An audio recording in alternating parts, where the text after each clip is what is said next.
बोले वो ऐसा है कि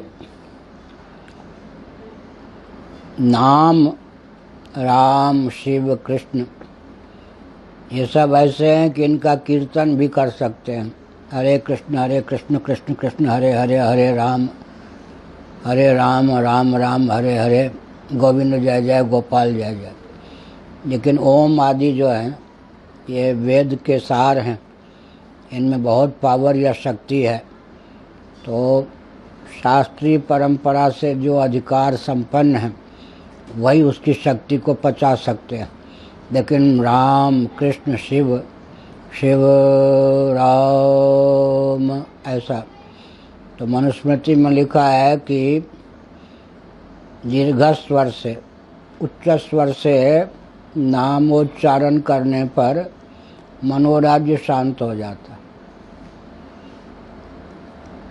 जब मनोराज्य शांत हो जाता है तो व्यक्ति के चित्त में वो क्षमता आ जाती है कि केवल इतने जोर से नाम का उच्चारण करे कि अपने को सुनाई पड़े।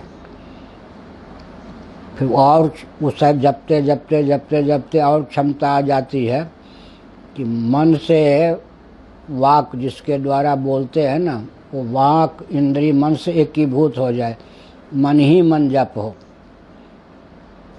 फिर उसके बाद क्या होता है कि वो बुद्धि तक जप को ले जाते हैं। तो ये सब क्रम है। परा पश्यंती मध्यमा वैखरी ये वाणी है। वैखरी वाणी माने उच्चारण पूर्वक नाम जप करना। तो उच्चारण पूर्वक भगवान का नाम संकीर्तन करते हैं तो अपने आप मन एकाग्र हो जाता है। दीर्घ स्वर से उच्चारण करने पर मनोराज्य पर नियंत्रण हो जाता। इसलिए चरण दास ने लिखा है, 8 मास मुख सो जपे 16 मास कंठ जाप। 8 महीने तक मुख से जपे, उच्चारण करके बोले, कीर्तन करे। उससे दुगुना 16 महीने तक मन को कंठ के में ले जा करके वहाँ, और 32 महीने तक मन को हृदय में ले जा करके जप करे। 64 महीने तक। मैंने सार्वजनिक सभा में इसलिए नहीं बताया कि साधना की चीज़ है, आपने पूछा था। नाभि में ले जा कर के मन को टिका कर फिर जप करे, तब क्या होता है। चरणदास ने लिखा, रग रग बोले राम। रग रग से, पूरे शरीर के नस नारियों से भी राम भगवान का नाम इतना घुल मिल जाएगा कि उसका अपने आप जप होने लगेगा। इसीलिए अब मान लीजिए 1 2 4 8 16 32 हुआ ना, 1 2 4 8 ये अनुपात कर लें, इतना मिनट। 1 मिनट तक उच्चारण करके बोले, 2 मिनट तक बहुत धीरे से, पहले यहाँ ओठ तक केवल अपने आप को सुनाई पड़े।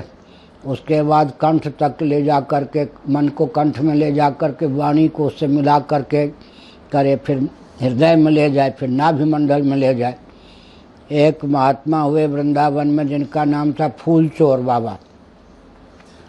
फूलचोर थे मुल्तान के, और बहुत गोरे चट्टे, 110 साल की आयु में शरीर छोड़ा। लेकिन वो किसी को बताते नहीं थे कहाँ के हैं क्या हैं। और बिहारी जी वृंदावन में, बिहारी जी का एक बगीचा वृंदावन में है।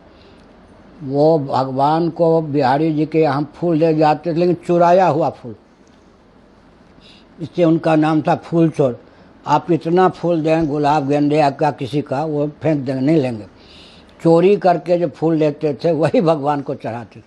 उनको लोग मारते भी थे पहले, लेकिन वो चोरी करके ही फूल लेते थे, कहीं न कहीं से बाग में कूद करके। उनका नाम हो गया फूल चोर बाबा। तो उन्होंने हमको एक बार बताया, हमको बहुत मानते थे, आयु में बहुत बड़े थे। तो नर्मदा के तट पर थे, युवावस्था में संत जब थे। तो एक बाबा जो था नर्मदा की ओर सर करके या पाँव करके सूर्यास्त के समय लेटा हुआ था। उन्होंने कहा, ये नए नए बाबा थे, ए बाबा तू नर्मदा के तट पर शाम को सोता है, उठ, भजन क्यों नहीं करता? इसलिए बाबा बना है क्या? डांटा। और बाबा ने मुस्कुरा दिया, कुछ नहीं कहा। फिर 2 बार कहा, फिर तीसरी बार कहा, तब बाबा ने कहा, संकेत किया कि तू यहाँ कान लगा, यहाँ लगा, यहाँ लगा, यहाँ लगा। जहाँ जहाँ फूलचोर बाबा ने कान लगाया वहीं से राम राम। तो हमको ये संस्मरण बताया।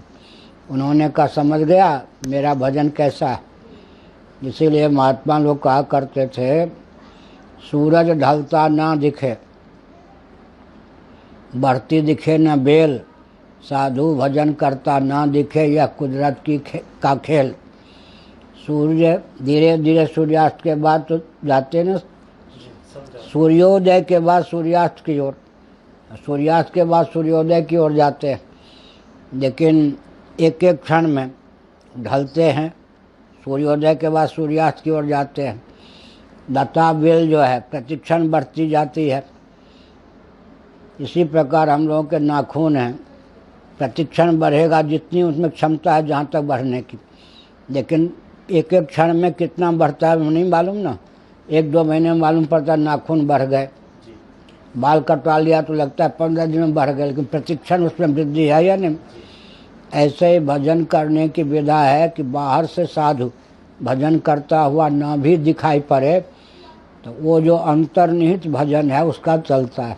तो मैंने बताया कि उच्च स्वर से भगवान नाम संकीर्तन करना, धीरे धीरे क्या होगा ऐसी क्षमता आएगी, मन पर इतना नियंत्रण होगा कि केवल ओठ से धीरे धीरे बोल करके भी हम सुने, दूसरे न सुने। फिर कंठ तक ले जाएं मन को, मन के साथ वाणी को मिला करके जप करें। फिर धीरे धीरे हृदय में, फिर नाभि तक ले जाएं। ऐसा अभ्यास करते करते फिर निष्ठा बन जाती है। और कुछ